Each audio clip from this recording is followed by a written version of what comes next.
Sadhguru, what are your views on homosexuality? Is it karmic? And can there be a redirection of the energy or a practice for those who are struggling with it? I think most of the homosexuals of today are a product of a social situation rather than of any kind of physiological or any other inner need. Mostly they are a social outcome of a certain attitude. If you go by the ways of the nature, sexuality was implanted in your body fundamentally for the sake of reproduction. We are all here because of that. But if there was no pleasure attached to it, nobody would go for it. Nobody would go for it.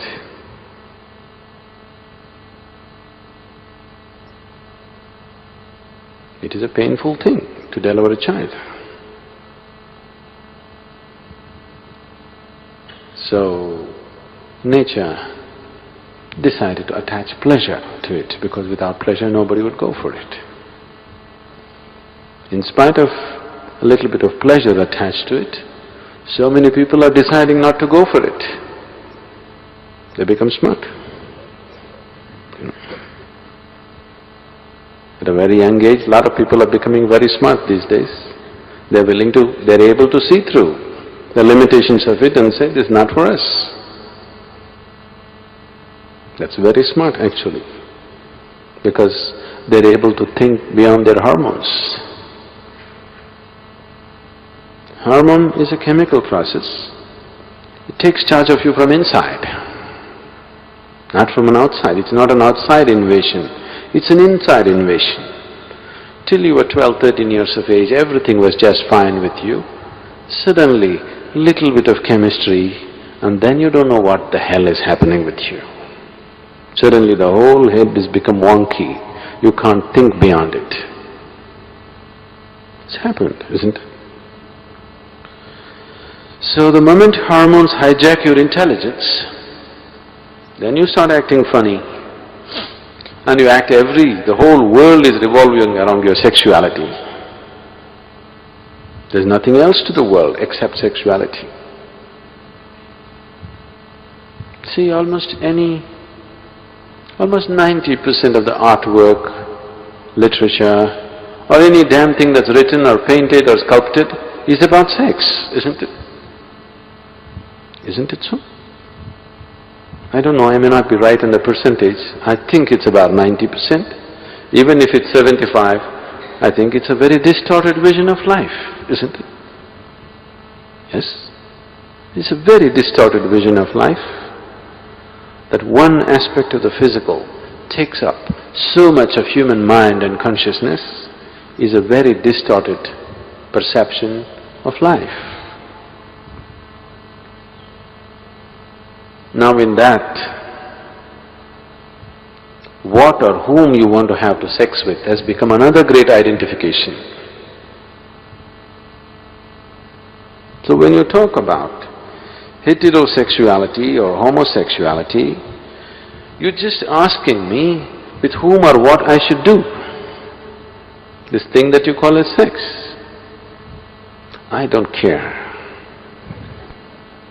All I know is, if your body and your consciousness and your mind is ruled by the simple hormonal changes that happen within you,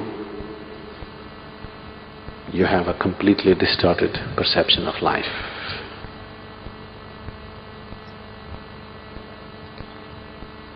What is there to correct? What is there not to correct?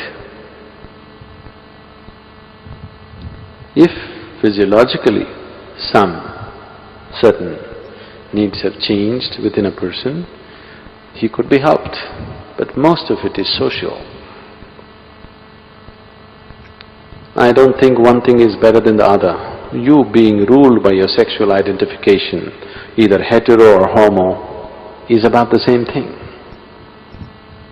You're ruled by a simple aspect within you, which was created for a certain purpose, has become the most dominant factor in you. That itself is a distortion of life. Human beings were given, see, all the other animals, it was fixed for them. Only at certain times they have that awareness, rest of the time they're not even aware of their sexuality. With human beings, nature trusted your intelligence and believed that your intelligence will function beyond your hormones.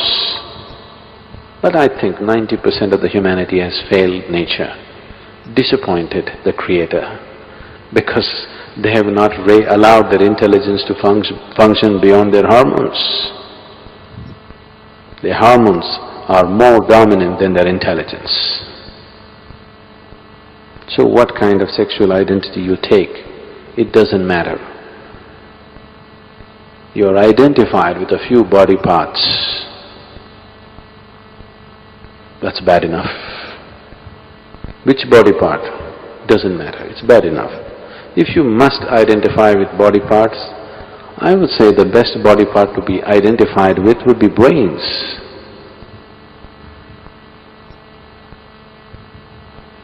Not something else.